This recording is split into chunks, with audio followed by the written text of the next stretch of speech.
Hi, it's Jared from Strong Roots Farm, back with another episode of the Great Ohio Homestead. Today we're talking about Watershed. So we've got our property acquired, we've got grass growing on it to stop erosion, we've gained access to our property with cleaning our ditches and putting our culvert in. Now we got to think about Watershed. This is a step that I see most people screw up or not think about. This is the one they skip when they're building a homestead. Stick around, I'm gonna take you through all of this. All right, let's get to it. We're in the shade here of the woods and we're talking watershed. So what is watershed? It's where does the water come from, where does it go, and where does it cross while it's connecting those 2 points. So as the water sheds off your property, it causes issues and you have to deal with those and think about those ahead of time. This is crucial. Now, if you've been following along, we're on our property right up here where all this dirt is. Kind of right up here is the road, and that is where our driveway comes in. So you can tell we're lower than the road. Right here behind the camera, going straight down this way is a big ditch. It's a valley. At this point where I'm standing, I'm about 7 to 8 foot deep, and up there where the driveway will go, it's about 6 foot deep. All of the water on this property comes from that way and goes down this way through the woods. As it enters these woods, there's been years of erosion that nobody took care of, and it immediately drops like 2 feet, where it's cut this 3 or 4 foot wide ditch through this wooded area back out to the road, and it's eroded everything because the watershed has not been mitigated, mainly because the last 8 or 10 years, this farm has been in row crops, which means no ground cover, nothing to hold your soil in place until the soybeans are in, and they're really only in about 4 months, 5 months. So the rest of the year, there's not much here to capture your soil, and that's where it's going. Now, why is this a key point for building a homestead? Well, the obviouses are there that it's gonna destroy stuff. Water will damage your property as it tries to move.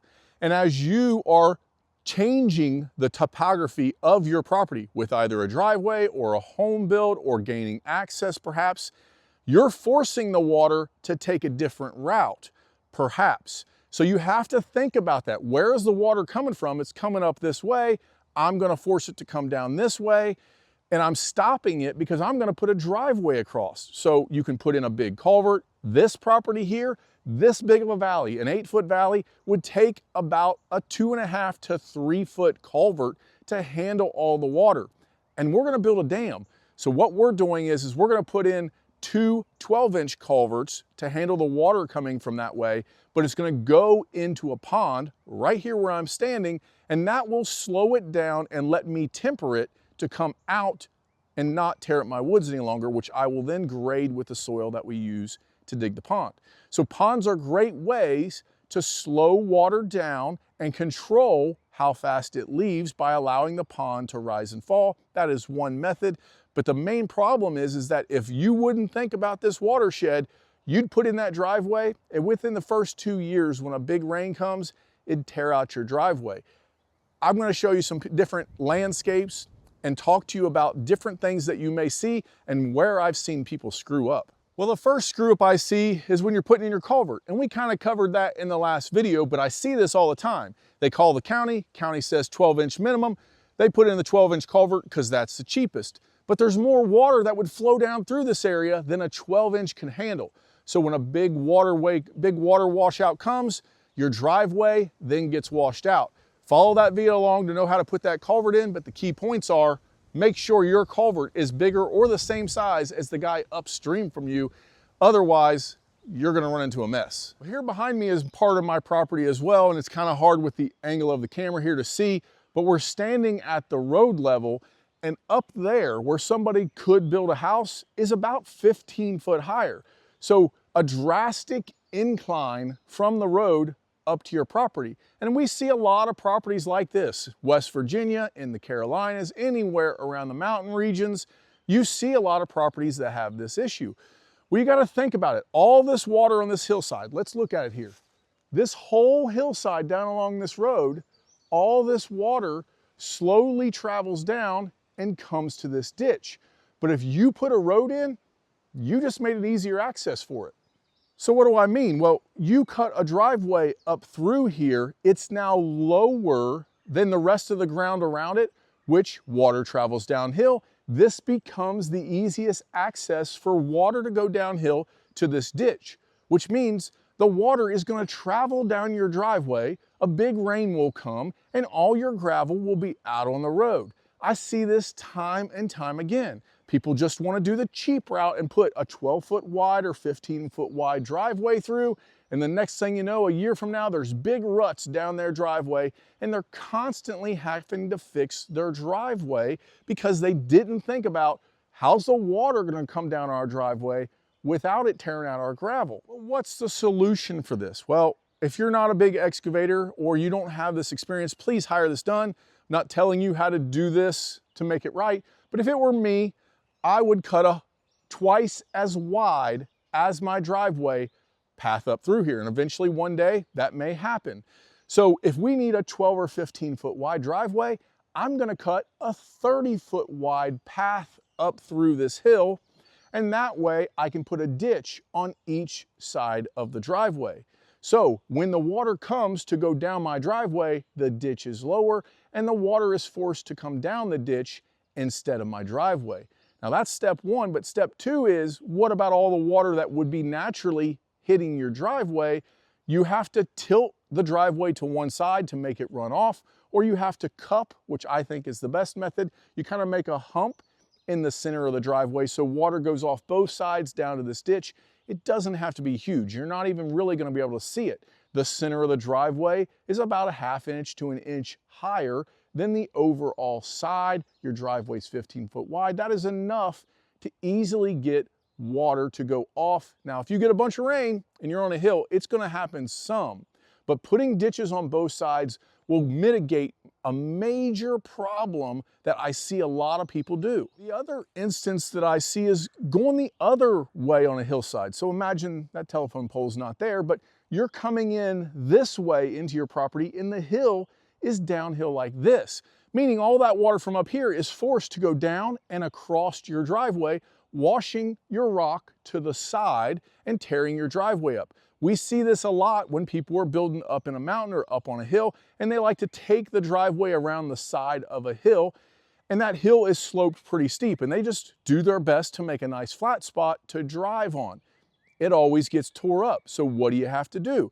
Kind of the same thing, twice the width of the driveway, slope the ground, put a big ditch on both sides, a sloping wide ditch, not a steep ditch where you're going to drive down in it if you're swinging a trailer, but a nice, easy, swooped wide ditch. So the water that comes down, so the water would come down this hill, would go into that ditch and run back this way down the long side your driveway without coming across the rock. I see this all the time, and your driveways look awful. They're dangerous. You're going to spend the rest of your life putting gravel on that driveway year after year after year, and it's going to end up in your waterways, in your ditches, or perhaps out on the road where you could cause an accident. They don't like grass on the roads for those motorcycles. They're definitely not going to like your rock. So we've kind of covered the road entrance water issues that I see, but now the second thing that people do wrong is where they place the home or the barn. So if you place your home in a lower section where water runs towards your home, obviously you're going to have water issues at your house. I understand it's not always easy to build a home at the highest point on your property, but that is the preferred method. So what do? If you got a beautiful home site, you're overlooking a cliff or whatever it would be, you got this view that you want and your house needs to be in this certain section and it just works well for you and that's what your wife or you want to do. How do you stop the water if you know water comes towards your house some? Well, the first thing I do is when I build a home like that, I make sure that the contractor knows to go ahead and get my house up out of the ground a little farther than most people would think. Around here, when they dig basements, you're talking 16 to 24 inches out of the ground for a standard home. I would go more, 36, 40 inches out of the ground, which means you should save some money on your basement dig because they don't have to dig down as far, or perhaps your crawl space, it'll cost you a little more because when they hit that 40-inch soil level around here that we need to hit, you need to then put more layers of block to get higher out of the ground. Well, how does that stop the water? Well, what it's gonna let you do is if you have a wall, it lets you back grade up to that wall, sloping the dirt away from your home. Now, hopefully, if you're not building your home, your builder takes care of all of this. They grade the yard so that the dirt goes away from the house and the water doesn't get against the crawl space or the basement wall, causing water issues in your homes. But you know people have water issues in their basements because there's all kinds of commercials and companies that fix it all the time. So it has to grade away from your home. The further, the better. But what's the minimum? Well, for that, I would recommend you talk to an approved excavator in your area. But for me, if I'm gonna do it for myself, the way I'm gonna do it, the furthest the better, but at minimum 50 feet away from your house. You need to have a good slope away, 50 feet away. It also cannot slope towards your septic system. So water that comes across your septic system, if you're putting your septic system on a hill, is now clogging up the soil where you want your septic to drain out into. So every time you get a big rain, your septic doesn't work as well until it dries up. And if you end up in a large rainy season and your soil doesn't drain as well, you end up with issues and it stinks, literally. So when you're looking at that problem, the septic system layout, where it goes, should be done by an approved person in your area, but it should be in an area that lays dry more than not, up on a higher area, some way where the ground rolls away, or perhaps you're building the soil so that the water runs away from that area quicker. Well, there you have it. I hope that video helps you. So what do you need to worry about when you're building your own homestead? As far as watershed goes, it just needs to be in your line items. You need to think about it. Where does the water come from? Where does it go? And what is it gonna cause problems with? If you're building your house yourself, you need to have a plan to mitigate water issues. If you're having it done for you, just make sure you hire the right guy that knows what he's doing, get the right excavator out there, get a second opinion, and ask them what do they see as water issues in your area. Hope that helps. Appreciate you watching. Keep following along with this series, and until next time, have a good one.